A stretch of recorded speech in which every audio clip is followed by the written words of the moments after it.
যেটা বাপে ছোট, মাথা ছোট, গরিব মানুষ, অসহায়, সকালে খায় দুপুরে খায় না, দুপুরে খায় বিকালে খায় না, ওর কিছুই দেয় না, ওর কিছুই দেয় না। আর যার আছে অনেক, তার জন্য নসিহত করে যায়, নসিহত করে যে আমি মরে গেলে ওই 6 ভরি ওজনের সেন্ট আপনি নিস। আছে না নাই? আপনি যদি আপনার গরিব আত্মীয়দের খোঁজ না নেন, তাহলে আপনার সব পার্টি হয়ে যাবে। আর আপনি বলতে পারবেন না যে আপনি মৃত্যুকে বিশ্বাস করেন, যেহেতু আপনি গরিব আত্মীয়দের খোঁজ নেন না, আপনি মৃত্যুকেও বিশ্বাস করেন। এই যে হাত, সবাই হাতের দিকে তাকান, তাকিয়ে দেখেন যে হাতের আঙুলে একটা বড়, তারপরে একটু ছোট, এদিকে ছোট, এটা ছোট, এটা আরো ছোট, কিন্তু জয়েন্ট করা রয়েছে একই সাথে। হাতের 5টা আঙুল যেমন ছোট বড় আছে, আপনার আত্মীয়দের মধ্যেও ছোট বড় থাকবে। ছোটদের খোঁজ আগে নেবেন, কোরবানি দিয়েছেন তার খোঁজটা আগে নেবেন, তাকে দাওয়াতটা আগে করবেন, ইনভাইট করবেন তাকে সবার আগে, তাকে সব থেকে মূল্যবান পুরস্কারটা দেবেন।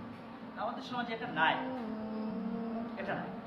এবং এইটা যে কেউ করে, এমন লোকও আমি দেখি নাই।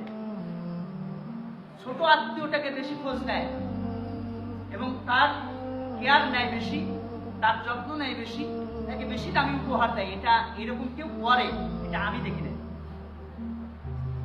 এখানে যদি হাত তুলতে বলি, আবেগের বসে অনেকে হাত তুলে ফেলবে, আবেগের বসে অনেকে হাত তুলে ফেলবে যে হ্যাঁ ভাই আমি তো আপনার চিনি ভাই। আবেগের বসে হাত তোলার দরকার, এটা অ্যাপ্লাই করেন, নেক্সট টাইম থেকে আপনার লাইফে অ্যাপ্লাই করেন, দেখবেন যে এটা সুন্দরভাবে আপনি করতে পারছেন। গরিব মানুষ যে আত্মীয়টা, ওর বেশি খুশি করতে বেশি কিছু লাগে না। 2 বেলা ফোন দেন, একবার ফোন দেন, নিয়ে আসেন, মাছ ভাজি দিলেই খুশি হয়ে যাবে। আর তার 20 বিঘা জমি আছে, ওরে আপনি 5 জোড়া গাড়ি দিলেও খুশি হবেন, কারণ তার থেকে বড় গাড়ি ওরে দেওয়া লোক আছে, ঠিক না বেটে?